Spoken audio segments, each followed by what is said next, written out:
Hello, thank you for joining us on TVC News at 1.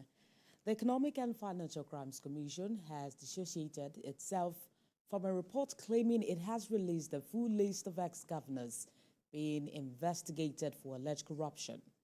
The anti-graft agency described the report headline in quote, EFCC releases full list of 58 ex-governors that embezzled 2.187 trillion naira, end of quote. One of the news outlets as false and mischievous, added the commission neither issued the said list nor entertained discussions on investigations of ex-governors with any news medium. The EFCC notes the so-called list is designed to achieve motives known only to the authors, urging the public to ignore it.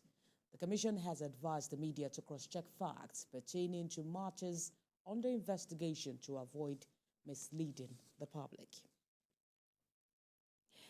And in other news, the Federal Airport Authority of Nigeria and the Office of the National Security Advisor have concluded plans to reduce the number of military and paramilitary personnel at Nigeria's international airport who have physical contact with passengers' baggage multiple times, causing delays and inconveniences to travelers passing through the airport.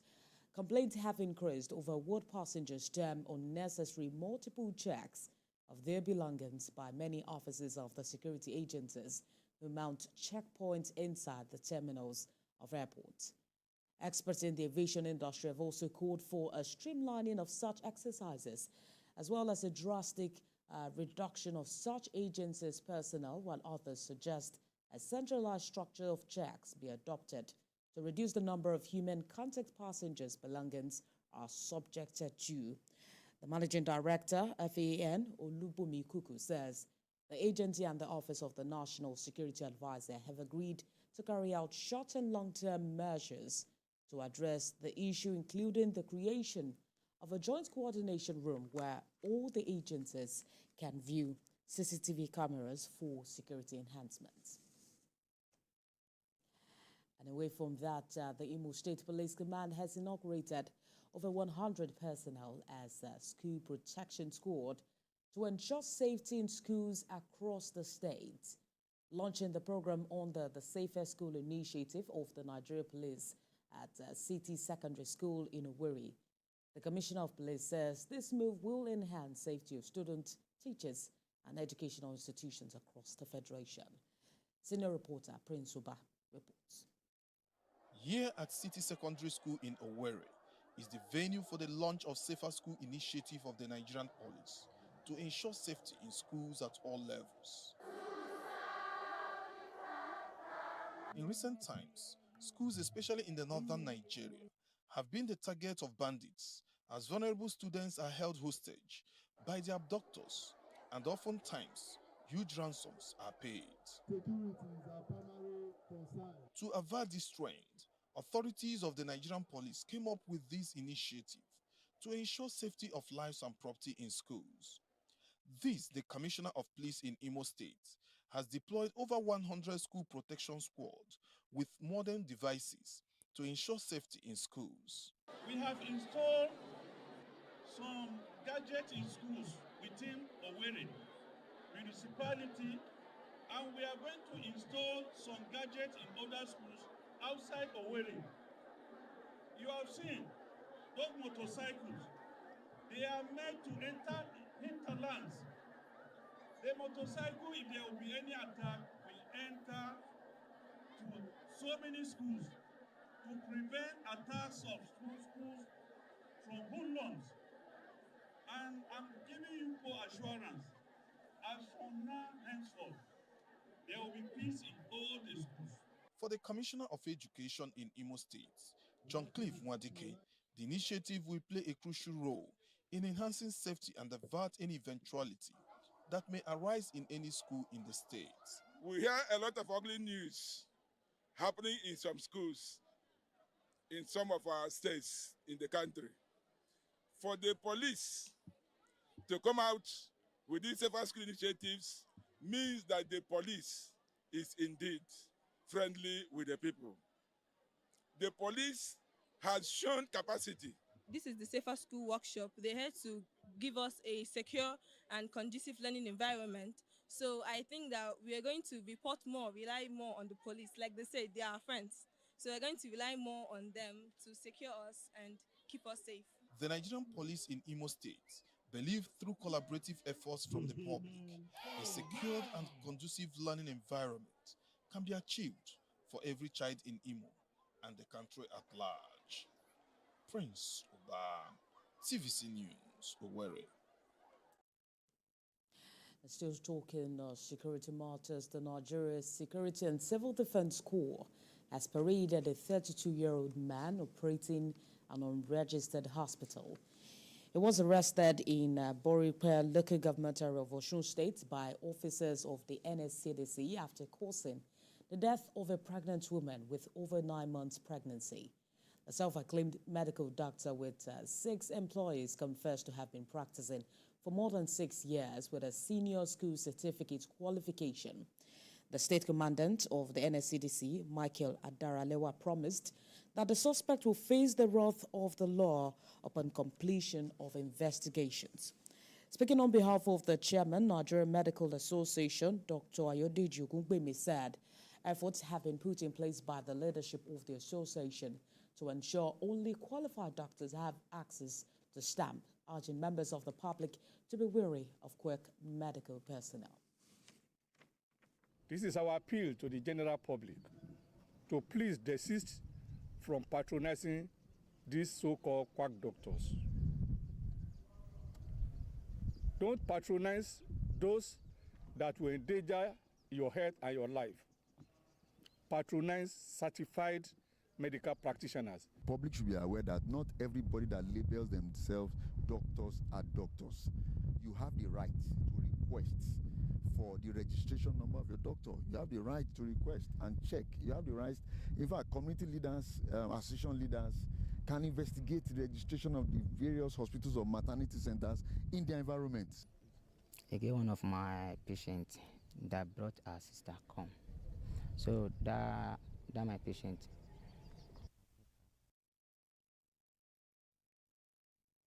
And away from that, True or Your, where a group of lawyers under the aegis of the Muslim Lawyers Association of Nigeria say Nigeria does not need a review of its constitution. Rather, the citizens must be committed towards impacting on the country positively. At a press conference in Ibadan, the national president of the association, Kazeem Olaniyan, emphasized that since Nigeria's return to democracy, there has been several reviews with no significant progress, creating the need for re-engineering of mindset towards the country's development. The Muslim Lawyers Association of Nigeria is calling for the introduction of artificial intelligence solutions into the country's justice system to address the issue of delayed justice in Nigeria. Most is not constitutional reform or constitutional development per se. It is a change of our attitude. The laws are there. Are we obeying those laws? The laws are there. Are we following the dictates of the laws? Even our lawmakers and lawgivers are breaching these laws in reckless abandon without any discrimination. That is what is wrong with all of us. Of this conference, of this team, is to say, let us all rise together. Let us develop our country together. Disaster does not know enemies or friends. It does not know any tribe or religion. When tragedy happens, it will consume anybody in sight, whether you are a Muslim, whether you are a Christian. So let us develop our country. And there is growing agitation among the people of Kwara North Senatorial District to produce the next governor of Kwara State in 2027.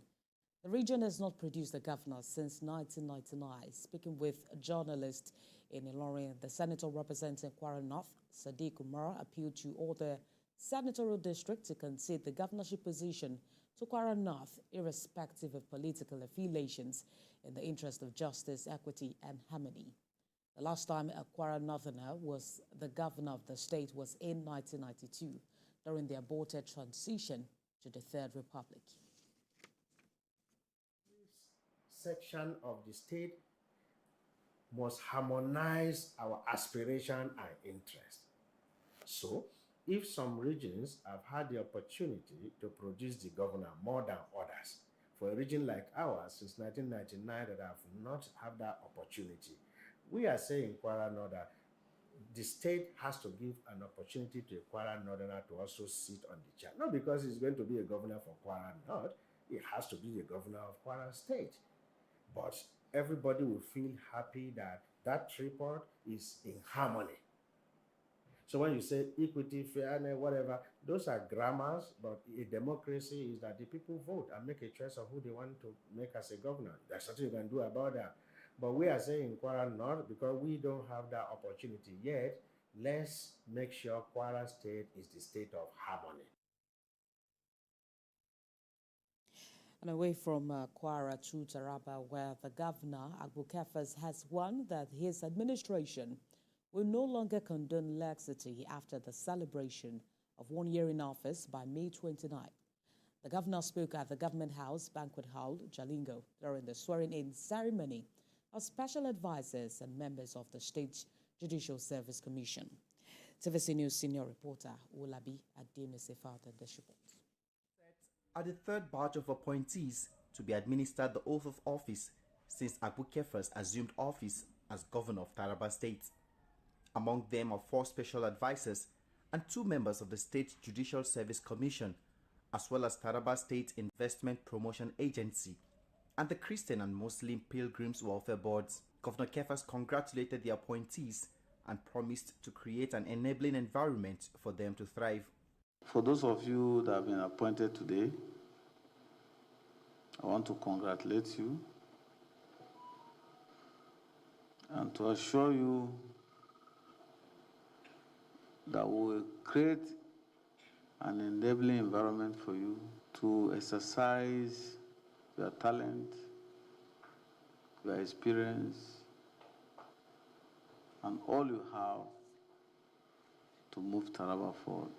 The governor noted that his second year in office will come with so many developmental projects, but warned that he will not condone laxity. We're just preparing to celebrate our 1 year in office, and from May 29, we enter into the second leg, and then you will see something different from the first leg.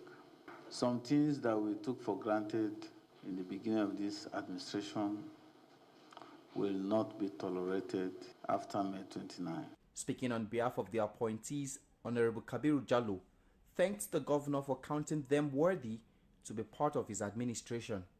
He pledged that all the appointees will do their best and deliver on their mandates. We are very mindful of the fact that there are competent hands all over Taraba State and beyond that are indeed Tarabans. We are very mindful of the fact that we are not the best. Certainly we are not the best. For the very assignment you have chosen to assign us to, we are going to do our best. For the very assignment you have assigned us to, we will do it well. The occasion was also attended by family, friends, and well-wishers of the new appointees. We're still watching TVC News at 1. We'll be back with more stories after this break. Stay with us.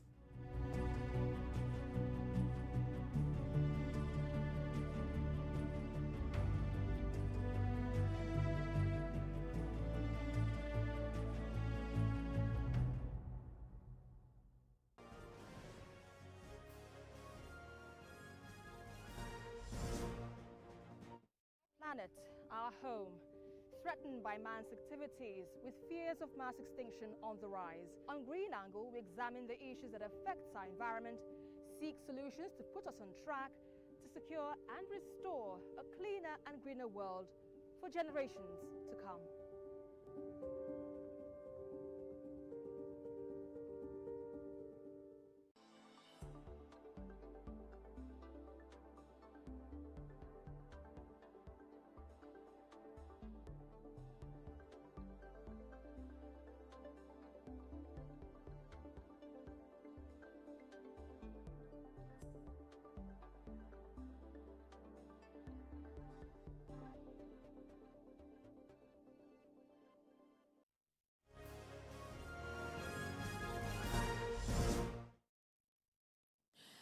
Thank you for staying with us. Moving on, members of the Rotary Club 9125 have laid out plans to intensify efforts to eradicate the polio virus within Nigeria and beyond its borders.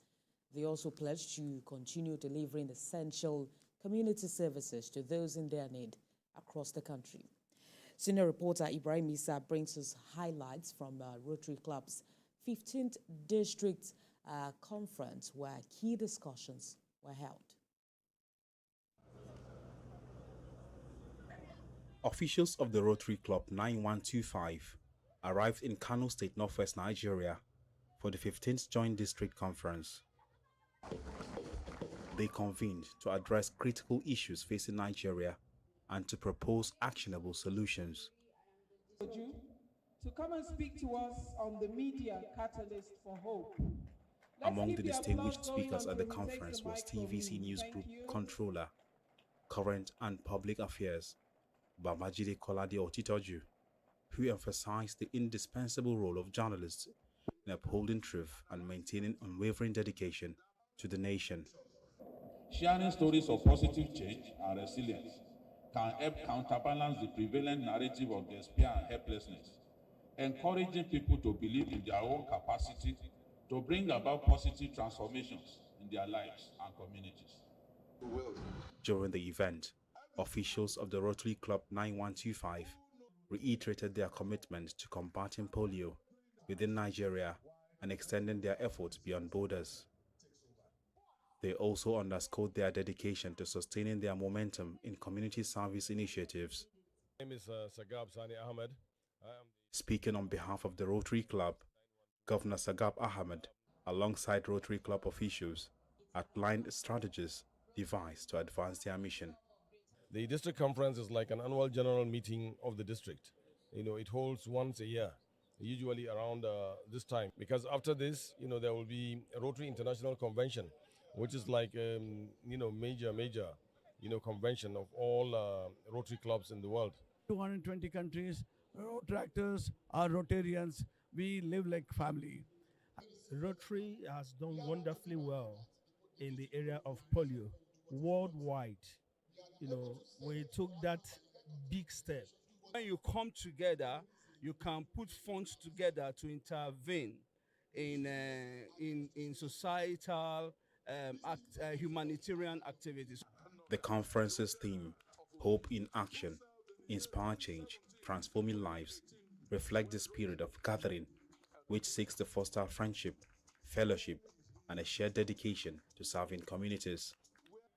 This marks the final conference under the leadership of Rotary Club District 9125, with the transition to new leadership scheduled for July 1st, 2024. The event saw a diverse array of attendees united in their commitment to spreading hope and making a significant difference in the lives of others. Ibrahim Issa, TVC News, Kano.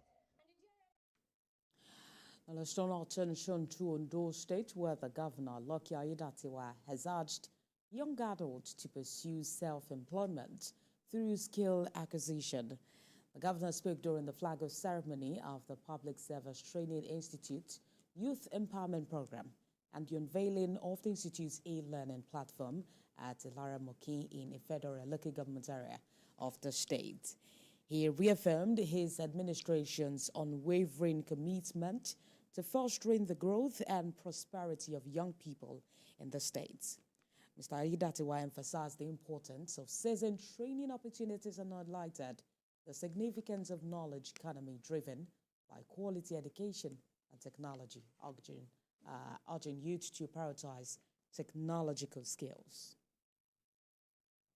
The best way is to be self-employed, especially when you are gifted. You will make so much that you employ other people, you pay them. You can even have savings from your profit that you can even plug back into the business, and the business will continue to grow. So the focus, the goal is to be self-employed. Then I told them that Mr. Governor is looking forward for your wisdom, particularly to tune up our bureaucracy in the days ahead, and they are ready. Like general, they are retired but not tired, and anytime we beckon on them, they are ready.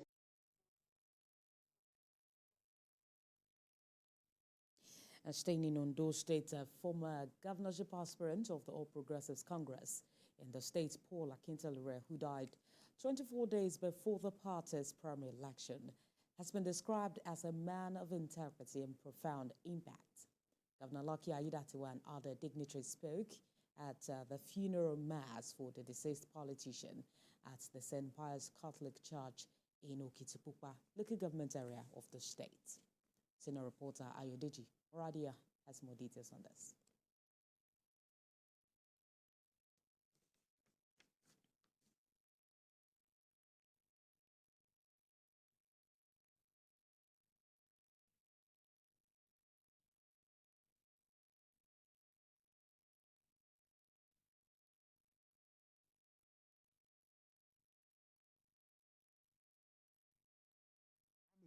Friends, and well-wishers graced the funeral service of Paul Akintelure, who bowed to the icy hands of death on the 26th of March. Though his death came to many as a shock, the service was attended by dignitaries, including Governor Lucky Aiyedatiwa, APC chieftain and senior advocate of Nigeria, Olushola Oke, Professor Francis Fadoile, and Ife Oyedele.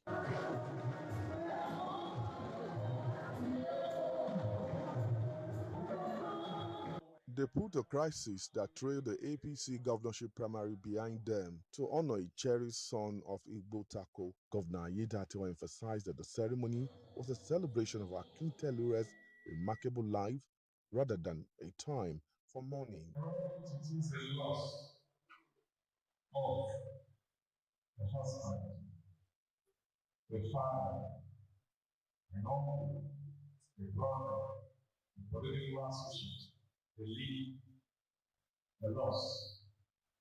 But he is again to God. In his sermon, Reverend Father Clement Odia described Akintelure as a devoted family man and selfless helper. Life is not more than this. No matter your title, no matter your strength, no matter what you achieve in life, everything comes to an end. If you have certificates, nobody can use that certificate.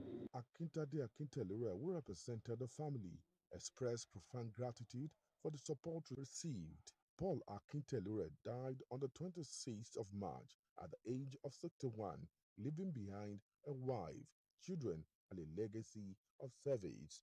Ayodeji Moradeyo, TVC News. Former Minister of State for Education and Industrialist Kenneth Gbagi has died at the age of 62. His death was confirmed in a statement released by his family. Mr. Kenneth, who was the governorship candidate of the Social Democratic Party in the last election in Delta State, reportedly died on Saturday. A statement signed by his eldest son says the family takes comfort in the fond memories of his lifetime, his achievement, and the impact he made on the lives of countless individuals and communities.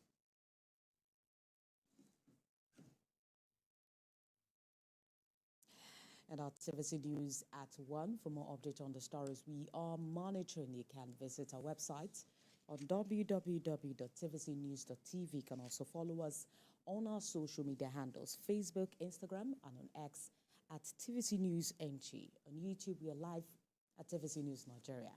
Thanks for watching.